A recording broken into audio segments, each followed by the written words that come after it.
So good morning, good afternoon, good evening, wherever you are.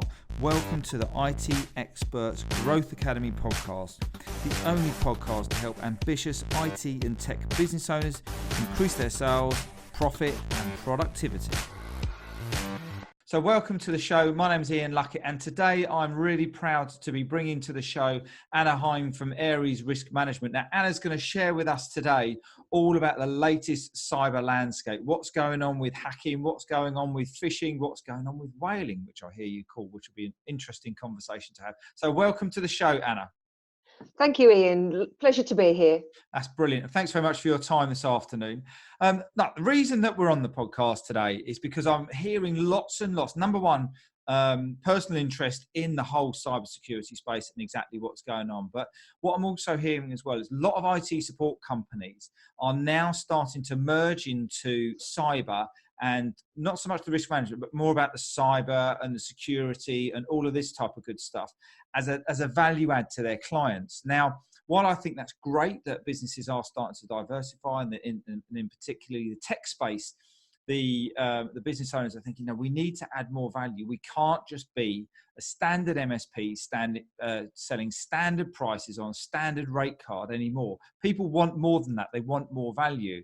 So what we're actually doing today is we're going to be understanding more about the detail. And every single day, particularly in our pre-chat, the cyber and the security landscape is absolutely changing. So Anna, do you just want to start off by just explaining kind of who you are, what you do and who you help? Clearly, I'm Anna Heim, and I'm the head of cybersecurity and data protection consulting here at Aries Risk Management. And we help a number of different companies in different ways, but my passion is SMEs. I mean, essentially, sort of like I'd like to think, in spite of the daily news headlines of the latest hack from this corporation or the latest hack at that corporation, these very, very large multinational companies do have entire departments which work together to provide cybersecurity, data protection, and all of the legal compliance requirements that are necessary for business. But for SMEs, the landscape is a bit different because SMEs can't always justify the creation of a new role, and quite often the IT services are third-partied out to IT companies who will, come in and maintain their emails, sort of like install their servers, put their own internal networks together. And as you've rightly said, sort of like IT support businesses have over the past few years become what I choose to call hybrid organizations, where they don't just focus on sort of like putting in the server and sort of like wiring up your network. They do provide varying degrees of cybersecurity support, and sort of like essentially sort of like the way to sort of like really look at it is that the IT company is the people who do the hands-on work for you, whereas I would be the consultant that would come in and make sure that you've actually been provided with the best possible solutions, and that those solutions are being managed in the best possible way for your business and your operational environment. Because although it might sound a little bit crazy, sort of like there is such a thing as having too much security, and in our view, sort of like the cybersecurity data protection elements of what's been offered to your business, irrespective of how you get those services, whether it comes directly from your IT company or whether it's a partnership between somebody like myself or myself and your IT company, that the level of security you're getting is fit for purpose and doesn't burden your business with endless layers of procedures, which actually slows down sort of like your workflow. Because ultimately security is supposed to enhance your bottom line. It's supposed to enhance your operational procedures, not hinder them or burden them. I guess at this point, it's quite interesting when I talk to any other kind of cyber consultants, because there's two types of clients out there, aren't there? There are the ones that have been hacked and they are absolutely scared to death of it happening again because they've either lost money or data or whatever it might be. And then you've got the other type of people who know it's a risk. And in actual fact, I can't believe it. I couldn't have teed it up any better than myself. But I was just mentioning just before the recording, one of my clients has been hacked this morning. I received an email from one of his guys saying, Ian, please download this document. It's not a guy that I normally deal with that much in the business. And instantly I just knew he's been hacked. So I phoned him and he said, we're on to it. I said, you've been hacked. He said, yeah. It says they've got into the Office 365 and had a heyday. So I said, okay, no problems, I just wanted him to know that. But so you've got people who would probably see cybersecurity and anything additional that a support company would want to provide as a bit of a, I don't need to pay for that just yet. We're all right. We're all right. We're okay. How do you approach that? Well, in the cybersecurity landscape, there's actually sort of like there's three types of companies out there. There's those that have been hacked, and the current statistic is that if you've been hacked, you are in the subsequent 2 to 3 weeks after you've been hacked, you will actually be attacked a further 1,400 times in the immediate aftermath of your first hack. Wow. There's the companies that have been hacked and are under ongoing attack, and because they've been attacked, they're now actively doing something to close the gaps within their cybersecurity landscape. There's those that think that they're too small to be hacked or will never be hacked. I call those the ostrich companies. For obvious reasons. For obvious reasons. And then there are those that, as we speak, are currently being hacked and have absolutely no idea. And I mean, the basic mantra in cybersecurity is, it's not a case of if you get hacked, it's more a case of when are you going to get hacked, because essentially sort of like hackers these days are no longer really that sort of like teenager who's kind of like a total computer geek and is sitting in their bedroom or the basement or the garage or whatever, sort of like, I don't know, hacking for the fun of hacking, of raising their profile, whether it be for sort of like nefarious reasons or not, because there are actually good hackers out there that will, every time a new piece of software is released, they'll actually try to hack it and they'll look for vulnerabilities. And in fact, there are companies like testing and all of that. Sort of absolutely. stuff. And they're more like, they're called white hats because they're not actually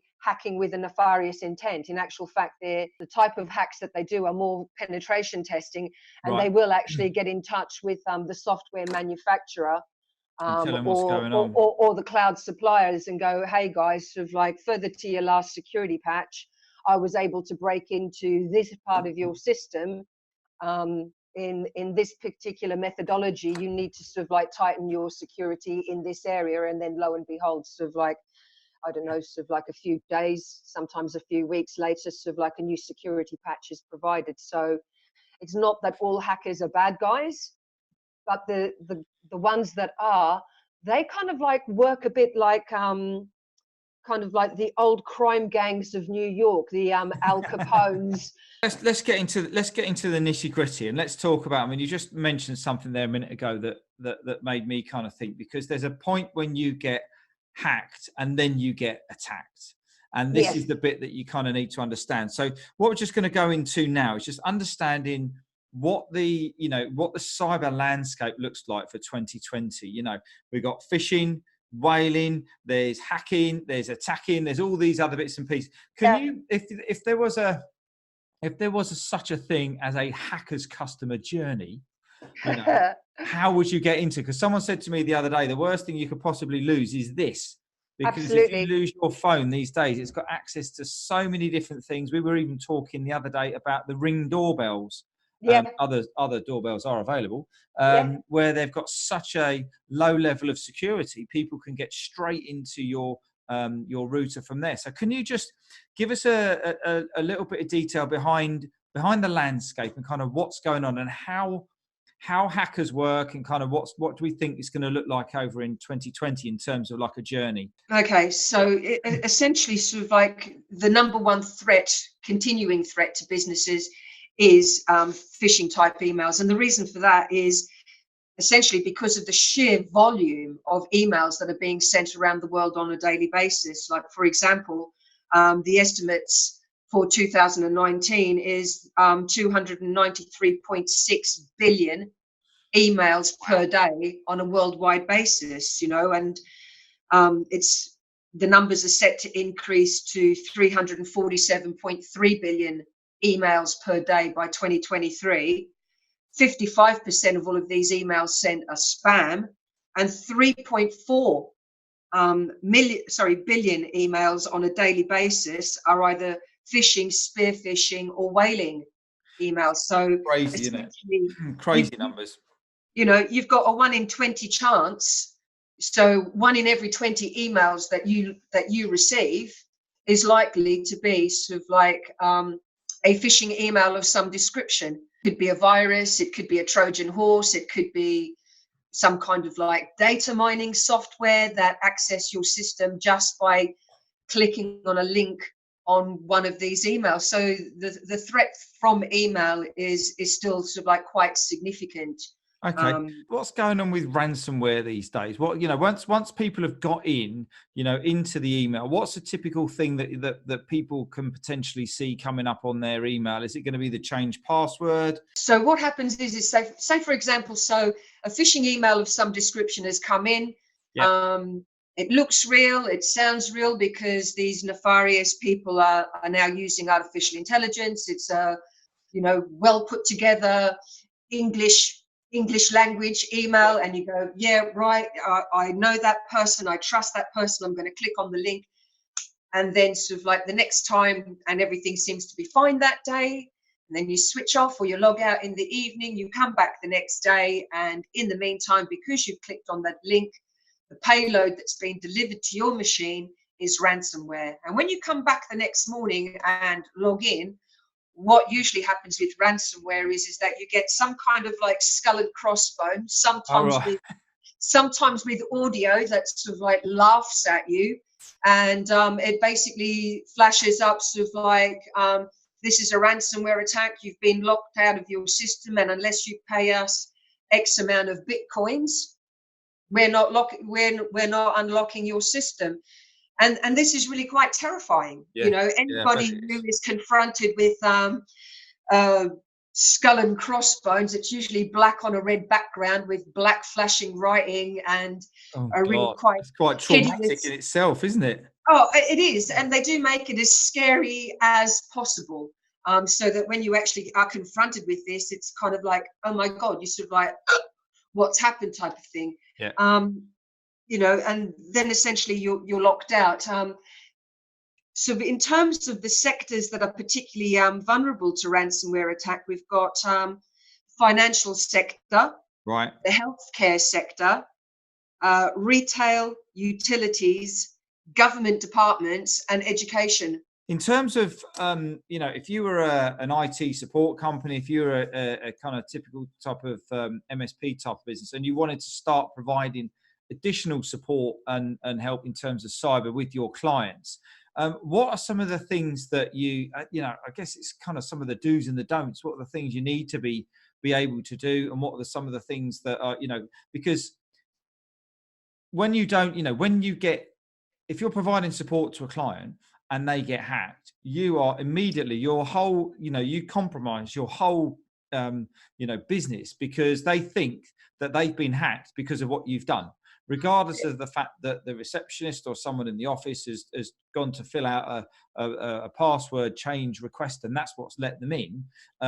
It's, therefore you've got to ask the question, how are you training the people? Because I think training is critical. I think, as an IT support company, I think it's, and there's loads of good ones out there, sort of like, and this is kind of like no disrespect to the guys that actually go out there and do the hands-on installation of networks, kind of like power to your elbow, guys, sort of like, this is not in any way kind of like dissing what you do, because actually sort of like you guys are sort of like very, very important. You need to do what you do.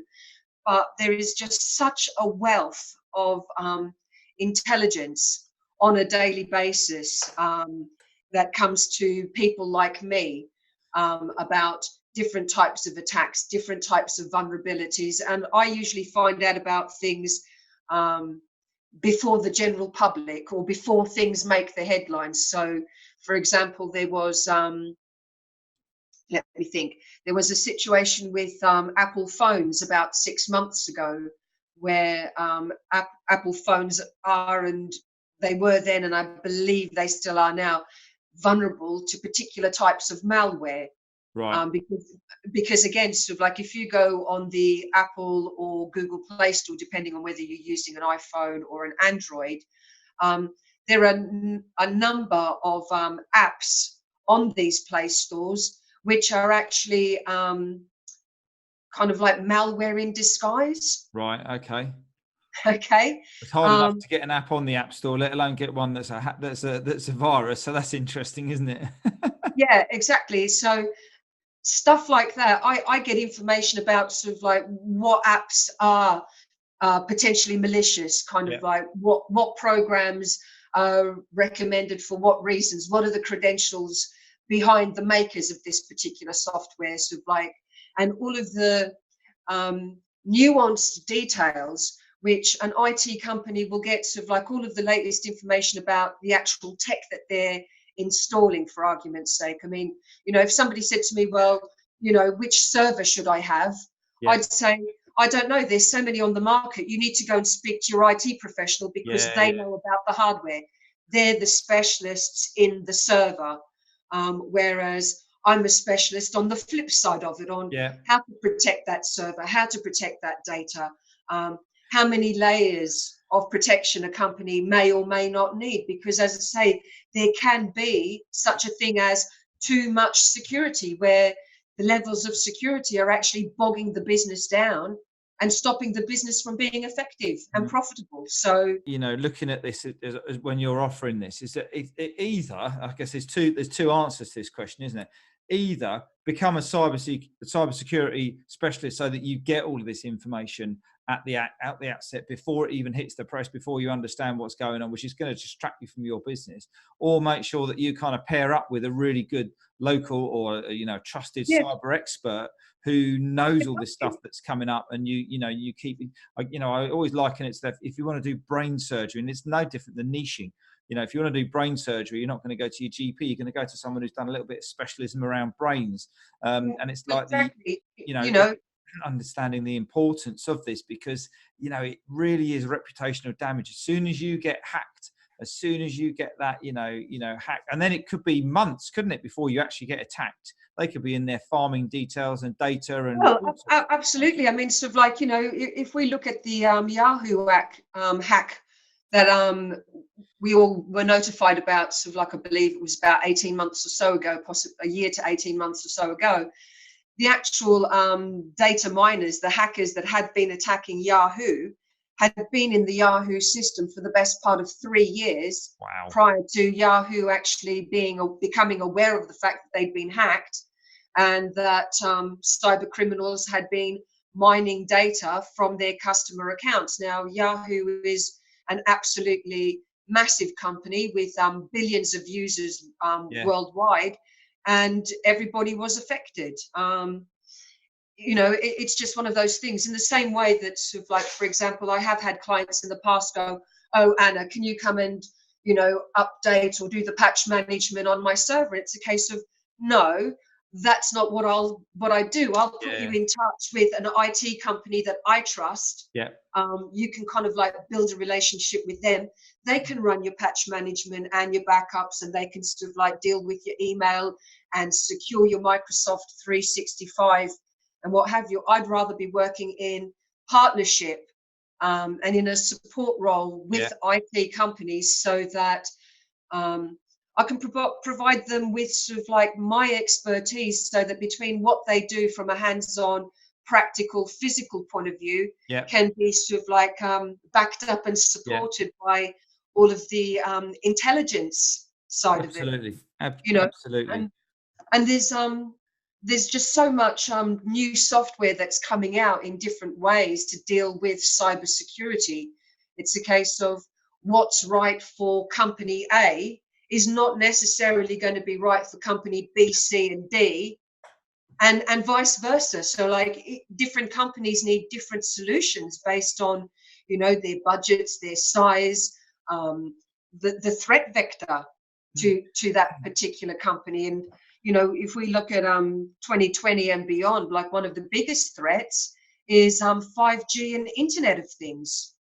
Right. It makes the footprint or the avenues in which cyber criminals can attack people as individuals, but also SMEs, which I'm quite passionate about, because, you know, like I was saying at the beginning, sort of like major multinationals, for them to sort of like create a whole department of IT working with cybersecurity, working with data protection, working with the legal team, is totally fine. But for an SME that's maybe got, I don't know, 20 to 50 members of staff, they can't necessarily justify that role. But what they would hope is that their IT company is actually working with a cyber professional to make sure that all the due diligence is done. It's like quite often I'll go into companies and they're using certain cloud services to automate certain parts of their I don't know, their business processes, for argument's sake. And I'll sort of say to them, have you done the due diligence on that particular provider? Do you know what level of security that they're going to provide? You know what the answer is going to be, don't you? Do you know what level of liability in the event of a hack they are taking responsibility for, and how much of that liability are you going to have to carry? You know, and more often than not, companies don't know. And this is another crucial part of what I do, because if you're using a cloud provider, for argument's sake, that doesn't quite meet UK or European standards, then clearly the sensible thing to do is to move that cloud service to a company that does meet those standards, because then you've got some degree of surety that they're doing things to the highest possible standard.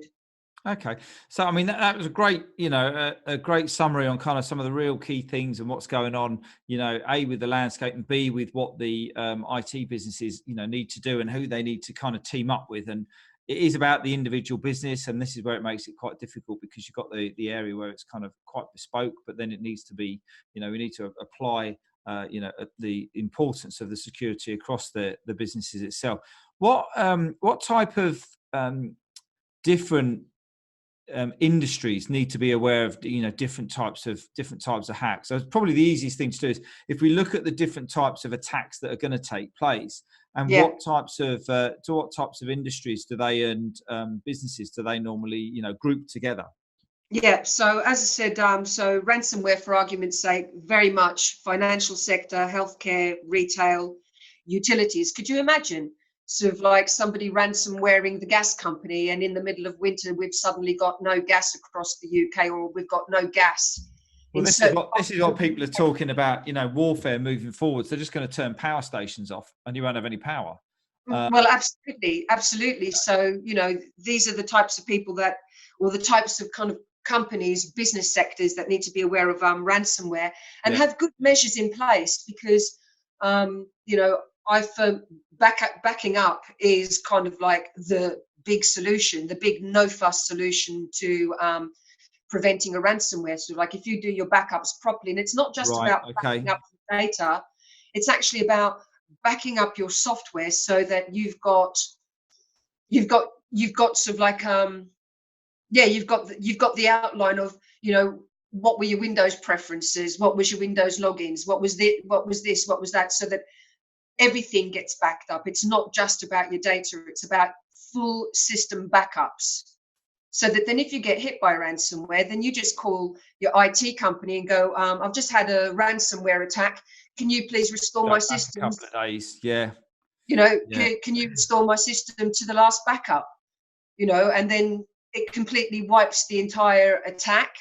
And there should be ways of investigating how that attack was actually successful, so that then staff can be trained to protect against that, because you know you got to train your people. This is what I love about this kind of space, because so many people say, you know, so many of the guys that I work with and clients are saying, yeah, we need, you know, you need to put a backup in, so you've got a backup of your data. But in actual fact, I've just written down here, if we kind of flick this the other way and say, the number one way to help, not prevent a ransomware, but to recover from to overcome really quickly. Overcome it is having a backup. And how much does it cost to back up? And the other thing as well, I didn't realize until a few months ago, is that because Office 365 is in the cloud, doesn't mean to say it's backed up. No. I think if anything's in the cloud, it's backed up. It's not. It's just not on a physical server. And these are really key points when we're trying to help people with their USP and their, why they're selling their services to people, et cetera, et cetera. It's about getting that really neat. So, that ransomware is a really key point for that. Have you got anything else on that? Malware is malicious software. So it could be a worm, it could be a Trojan, it could be a virus, it could be a rootkit, it could be a backdoor. Rootkits are actually connected to operating systems, and I don't know if I'm sure the audience here is familiar with zero-day attacks. Right. And that's where sort of like a vulnerability within an operating system usually has just been identified because somebody's just attacked it, and rootkits kind of like live within the operating system, and if you get a virus or something goes wrong with your rootkit, then your operating system doesn't work properly, and all kinds of really weird and wonderful and quite often very terrifying things for the end user can start happening to your computer. So what types of industries are they focusing? Are the hackers focusing on? Malware is a completely blanket across the board. It doesn't matter the size of your business. It doesn't matter your industry sector. It doesn't matter how big you are, how small you are. Malware, malicious software, is something that they're out to get us all. Okay. Either as individuals or as businesses. In particular, though, there's a lot of data mining malware out there, and that's actually designed to sort of like sit with the Bitcoin market and actually defraud people of their Bitcoins. Oh, okay. So basically, you might have, 30 Bitcoins in your wallet, and if you happen to have sort of like some malware that data mines specifically your crypto wallet, you could find that in a very, very short space of time, you've got 0 Bitcoins in your wallet because somebody has come along and stolen them from you. Them all off. Right. All of these attacks stem from phishing. And again, it's to do with sort of like the absolute volume of emails that are sort of like being sent around the place. And I think that sort of like in terms of emails, sort of like there's some pretty nifty plug and play software out there that doesn't require people to be cybersecurity experts to use. There's sort of like encapsulated encryption where you write the email like a normal email, you send the email like a normal email, the person at the other end receives the email like a normal email, but it's within a security envelope. And that's one way to sort of like to protect your outgoing emails. It doesn't protect you from malicious incoming emails. That's actually more to do with staff training and staff awareness, and actually teaching people how to identify malicious emails. Okay. Because 1 in 20 emails that you receive on a daily basis will be an attempt to attack and infiltrate your business through your email. That's some frightening figures there, Anna. Thanks for that. I think the important thing, finally, like really the important thing is to understand that cybersecurity and data protection is not just about your computers and your networks and what lives in the cloud. It's about your mobile phones, your laptops, your tablets. Everything has to be secure. It's like we said earlier, if you lose your phone, you lose your life. You know, so making sure that your phone in particular has a good level of security is absolutely critical to modern business. No, that's a really good point, and thanks for summarising it so well. And now it's time for the Innovator Success Quickfire round. Okay, question 1, Anna. If you were to bottle one part of your business, the one thing that is, that we could sell over and over again to make you an absolutely multi-millionaire, what would it be in your business growth journey? Oh, good grief. When I was actually looking at this question, I think... Great question, isn't it? Totally amazing question. And the way I was thinking about it was, I think, my curiosity. I spend a lot of time asking awkward questions, Right. And looking at things from an analytical point of view. So I'd say probably my curiosity and my research skills, Right. because that's Research what skills. keeps me, I think, ahead of the curve from a cyber intelligence perspective. Okay, no, that's good, and I think learning and development is always important. And I always kind of share with people that we meet, you know, the more you learn, the more you earn, effectively, because you're always out there constantly understanding the changing landscape in your business, and that's, you know, it sounds like yours changes on a daily basis. So, okay, question 2 was, what's your biggest learning or regret through your journey? What's the one thing that you would not recommend you do all over again? Okay, well, if I had my time all over again, what I would do is I would get into coding. Oh, okay. Yeah, I would really get into the code. There is an absolutely outrageous shortage of cybersecurity penetration testers. And I know that this Right. might, you know, in the same way that sort of like on the other side of our business, we penetration test physical security. It's important to pen test cybersecurity and IT systems. Right. Because ideally, I'd rather find the vulnerability and close the gap before a cyber criminal does. So this is, again, another area where ideally, sort of like working with IT companies, it's not about criticizing their work or pulling their work to pieces or making them feel like their work is inferior.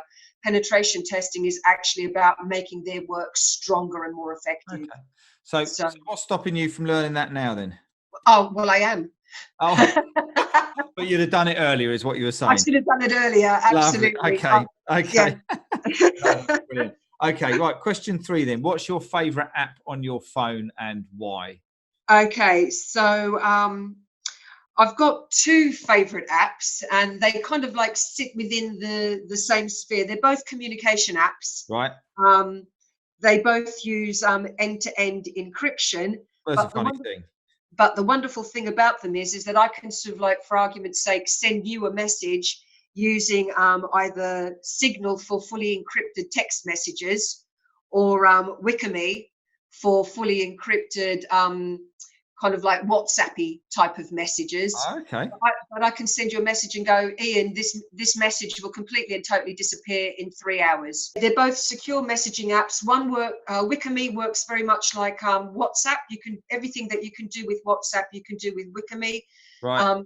Plus, you have the added feature of sort of saying, well, this message will self-destruct within sort of like, once you've read it, within 3 hours, within 2 days, whatever. And what I really like about both of the companies that provide these services is that they do not keep a record of what has been sent in an encrypted fashion between one person and the other. They have absolutely a total hands-off approach with regards to it. So everything happens encrypted and nothing lives anywhere.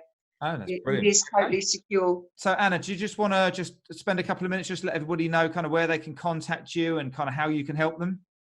Absolutely. So I'm Anna Heim, and I'm the head of cybersecurity and data protection at Ares Risk Management. So you can email me at Anna@Ares, and Ares is spelled ARES. Unlike the zodiac sign. That's right. riskmanagement.com, or you can call me directly on 07465 932 099. And I think I've got a special treat if this is allowed. Go for it. For January only, people who have watched this podcast who might want a full cybersecurity and data risk assessment report. If you are an SME, I can get this done for you for £357. Excellent. It's a discounted rate for you guys, members of Ian's Innovate to Success IT Masterclass Super Guru people. That's what I'm offering you. So that's great. Thanks again, Anna, for your time. As usual, all of these subjects all link back through to the Drive for Business program. And this one really is about helping you understand in your IT and tech business, number one, the risks that are involved in the cybersecurity landscape that we've got going on right now. And more importantly, as an IT and a tech business, if you're trying to provide cybersecurity, then these are the things that you need to know to understand how to do that absolutely properly. So that's it from me. That's it from Anna. Thanks again once for your time, and I will look forward to catching up with you on the next show. You take care now. All the best. Thank you. So thanks very much for listening. I hope you enjoyed the show. If you did, then please remember to subscribe, rate and review. I'd really appreciate that. And also check the show notes out for all the latest developments at the IT Experts Growth Academy. If we haven't already, then let's connect on LinkedIn, YouTube and over at our website at innovatetosuccess.com. Until next time, you look after yourself and I'll catch up with you soon.